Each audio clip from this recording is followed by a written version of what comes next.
Nuestro columnista de energía se hace presente. ¿Cómo estás, Nico? ¿Qué haces, Ale? ¿Cómo andás? Bien, muy bien. Muchas cosas para hablar con vos en este momento decisivo, al parecer, para un jefe de gabinete a quien no sé cómo viste anoche defenderse de una investigación por enriquecimiento ilícito que no me parece que haya aclarado mucho, ¿no? Lo que pasa, Ale, es que cuando haces una acción para frenar algo y lo que se te viene es un efecto inverso y es una avalancha y una interpretación, una percepción general de que eso no salió bien, no sé, me parece que tenés que estar repensando cómo frenás esto, porque hoy es un cauce que esto va muy rápido, digamos. Sí, totalmente. Bueno, yo vi empresarios, subite un cacho el micrófono, así te toma bien.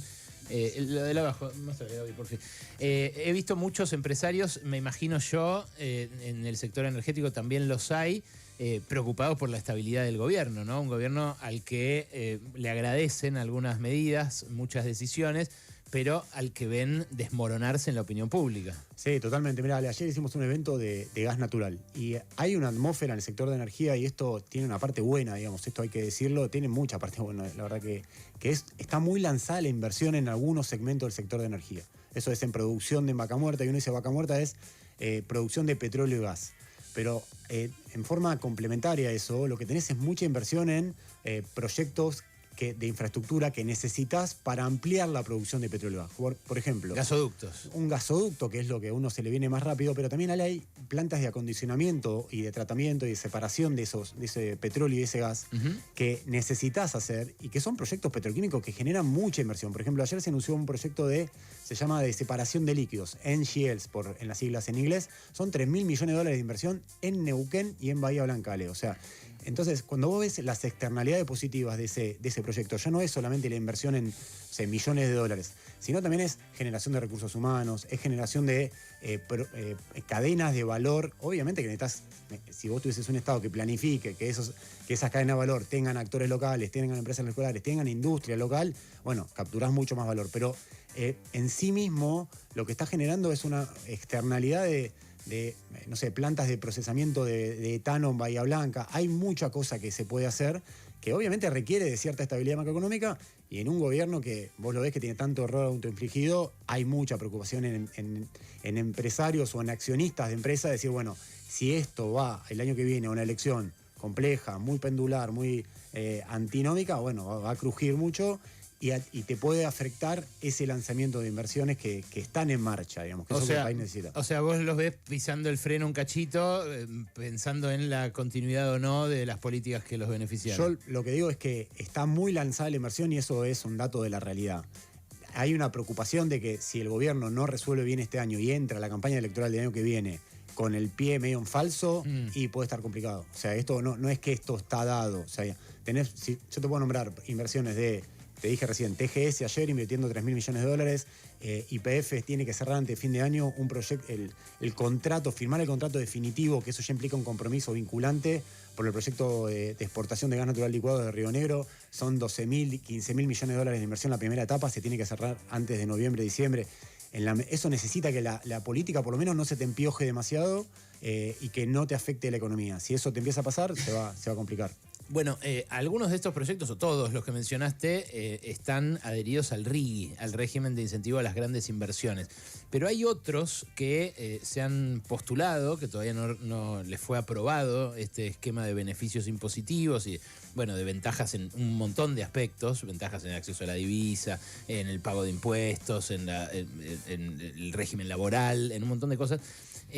Pero que aspiran a tener lo que son las petroleras que perforan pozos, digamos, que hacen la actividad que en el sector se llama de upstream, que iban a invertir ya, tenían sus programas de inversión para los años que vienen, por lo que yo sé, habitualmente son muy de planificar estas compañías, justamente, y que ahora están empezando a adherir esos programas de inversión que ya tenían previstos a un régimen que les va a permitir no pagar impuestos, hacer esa misma inversión, pero no pagar impuestos. ¿Es tan así como se ve desde afuera del sector? ¿Esto está incluyendo proyectos que se iban a hacer y que ahora se van a hacer con los beneficios que otorga el RIGI? A ver, un mínimo contexto, digamos. Si el RIGI lo que prevé concretamente es un régimen diferencial de ganancias, te baja 10 puntos de ganancia, te da amortización acelerada de capital, que eso tiene un impacto fuerte en los proyectos, te garantiza durante 30 años estabilidad fiscal. te garantiza que no vas a tener que pagar retenciones a la exportación, digamos, que el gobierno te puede fijar. O sea, hoy están en el 8% del precio del petróleo, pero cualquier gobierno que venga puede tener cierta discrecionalidad para mover esa alícuota, digamos. Claro, en otros países la subieron también por la guerra, por ejemplo, cuando aumentó el barril de 65 a 95. Exactamente, una medida para que ese precio internacional del petróleo no te pase al surtidor que pagamos todos. Como pasó acá. Como pasó acá, en algún punto es mover retenciones. Brasil te aumentó un 12%. Lo que pasa es que cuando se pensó el RIGI, se pensó como un instrumento para dinamizar inversiones de infraestructura que tienen un plazo de repago que es más largo, digamos. Entonces, yo te hablaba de este proyecto, por ejemplo, de TGS, de Transportadora Gas del Sur, que se anunció ayer, 3.000 millones de dólares. Bueno, el proceso de repago de ese proyecto, y por ahí está 10, 15, 20 años. Un oleoducto, una terminal de exportación con un puerto de aguas profundas nuevo, como tenés en Río Negro, en el Golfo San Matías, en Punta Colorada, como está construyendo YPF, son otros también 3.200 millones de dólares de inversión, también requiere un plazo largo de repago. O sea, no es que vos recuperás esa inversión. Un gasoducto nuevo para exportar gas, no es que en 2 años lo repagaste. Entonces, cuando el gobierno armó RIGI, dijo, el objetivo son esos proyectos, el objetivo es volver a tener producción de cobre, que vos antes de poder producir cobre en la precordillera sanjuanina, tenés que invertir durante 4 o 5 años en construir todo un yacimiento enorme y después empezás a recuperar la ganancia y por ahí te lleva 7, 8 años más recuperando. O sea, la discusión, cuando el gobierno armó el RIGI en 2024, dijo, voy a eso. ¿Qué pasó? A fines de 2025, el gobierno cambia el criterio, porque en 2024 dijo, el RIGI no está permitido para que las empresas que perforen pozos de petróleo en Vaca Muerta, esto lo explico así para que se entienda bien, digamos. Sí. A las empresas que perforen pozos de petróleo en Vaca Muerta, apliquen la RIGI. ¿Por qué? Porque eso se repaga más rápido. Porque el criterio que utilizó el gobierno es, eso se repaga en 2 años y no necesita de especie de ayudín impositivo, fiscal, regulatorio que le da el RIGI. El RIGI está pensado para otro tipo de proyecto, está modelado, está diseñado para otro tipo de proyecto. ¿Y cuándo cambió eso? Eso cambió en noviembre, diciembre del año pasado, se empezó a discutir de que el gobierno quería... Las empresas, está interesante porque nunca se explicitó, estos son el problema de estos temas, nunca se explica bien por qué se cambia el criterio, digamos.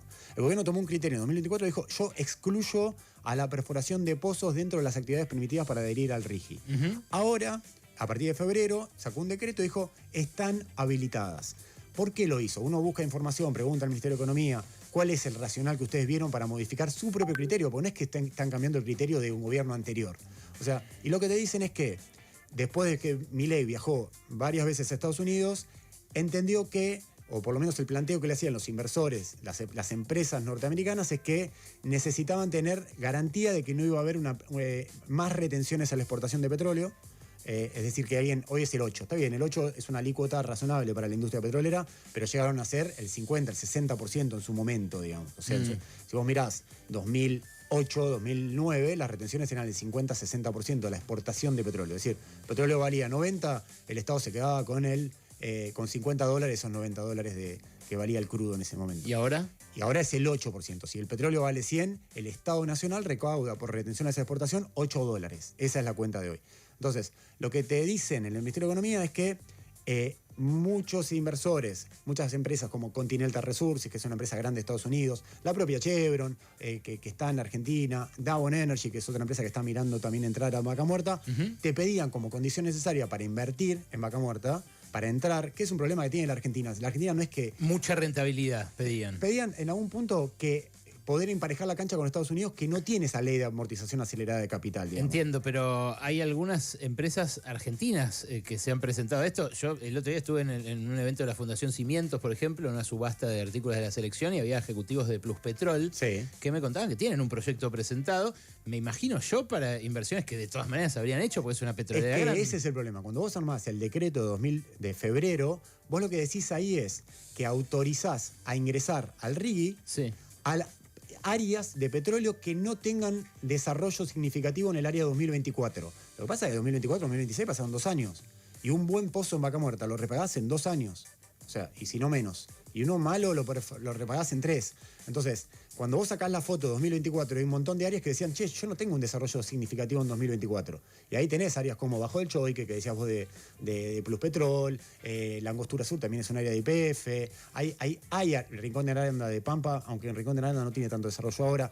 Digo, Cuando vos sacabas la foto hace 2 años, esas áreas no tenían tanta inversión. Hoy producen 20.000, 30.000 barriles y en el propio gobierno te dicen, y la verdad que hoy cuando ves el contexto es complejo, porque además el precio nos movió la cancha. El precio del crudo, el precio del petróleo. Hizo demasiado rentable el negocio como para que le den encima el subsidio este. Es hoy en día. Pero entonces, ¿para vos no los van a aprobar los que hay en danza? Yo lo que digo es que Argentina, lamentablemente, depende mucho de lo contextual. Y este instrumento de permitir que proyectos de perforación de pozos en Vaca Muerta, que en 2024 estaban excluidos y hoy están incluidos. Una cosa era aprobarlos con un precio del petróleo de $60, que seguramente no se hubiese armado todo este debate, que de vuelta, en el gobierno te admiten que es genuino el debate este. Porque hay un punto que es información, esto no es opinión.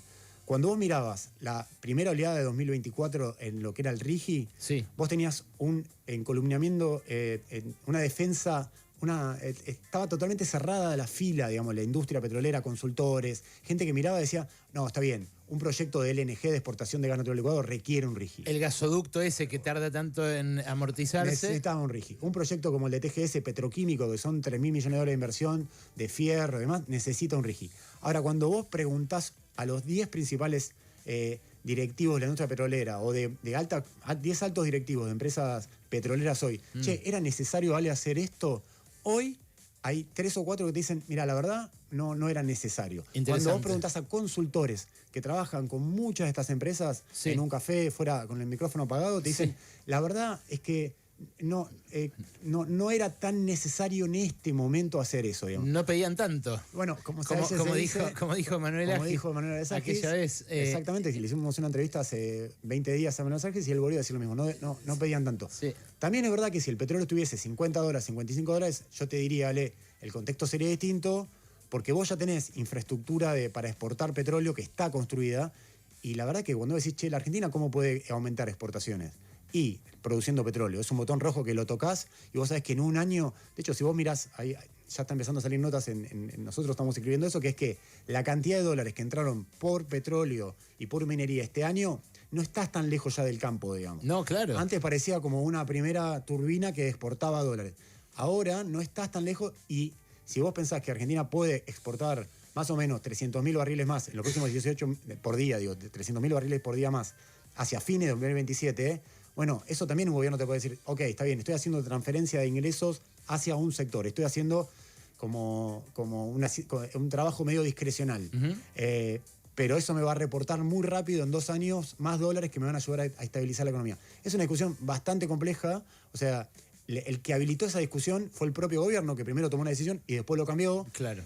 Le cambiaron las condiciones mundiales, porque cuando tomó esta decisión el petróleo estaba a $60, hoy está 90 y pico y llegó a estar 115, con lo cual uno podría decir, bueno, envejeció medio raro esa decisión. Y después hay un punto, Ale, el RIGI es por 30 años. Cuando uno le pregunta al gobierno, che, ¿por qué? Si vas a permitir que un pozo petrolero ingrese al RIGI, no le das un plazo menor, porque no necesita 30 años. 30 años necesita un proyecto de cobre para repagarse, porque es la vida útil de un proyecto de cobre. Y lo que te dicen es que lo que pasa es que cuando lo hicimos en 2024, la decisión era no permitir proyectos de petróleo y por eso se estableció una fecha única, un plazo único que eran 30 años y hoy no se puede modificar. Exacto. Y van a decir, bueno, pero si entonces diseñaste mal la herramienta, ¿por qué no armaste una nueva? Obvio. Además, y la otra pregunta es quién va a pagar impuestos en la Argentina si le siguen descontando así. Ese es otra área, vos la manejás mucho mejor que yo, que es por qué le estás sacando impuestos a un sector como el hidrocarburos, que tenés una oportunidad grande para crecer ahora. ¿Y por qué no se lo está sacando a otros sectores? Alguien te diría, bueno, los hidrocarburos no son renovables, el petróleo va a quedar abajo de la tierra porque en cualquier momento el mundo va a otra tecnología y nos quedamos con el petróleo enterrado. No lo sé, es largo para discutir, pero este tema todavía me parece que le falta algún capítulo más escribirse. Es Nico Gandini, director de Econojournal, un sitio que recomiendo muchísimo para todos estos temas de energía. De hecho, el otro día comenté acá una nota buenísima de Fer Krakowiak sobre lo que pasó en Guyana. Sí, cómo Exxon descubrió un yacimiento de petróleo, el PBI per cápita aumentó por 7, creo, y la pobreza y las condiciones de vida en Guyana permanecieron igual. Totalmente. Son preguntas para hacerse, ¿no? No, es una historia abierta y por eso siempre tenés que discutir de qué manera vos podés tener un desarrollo de proveedores locales que capturen también ese desarrollo. Si no, que esa sí es una agenda que el gobierno ya se declara prescindente y dice, esta agenda no es mía y eso para mí es un error grave. Es Nico Gandini, nuestro columnista de energía.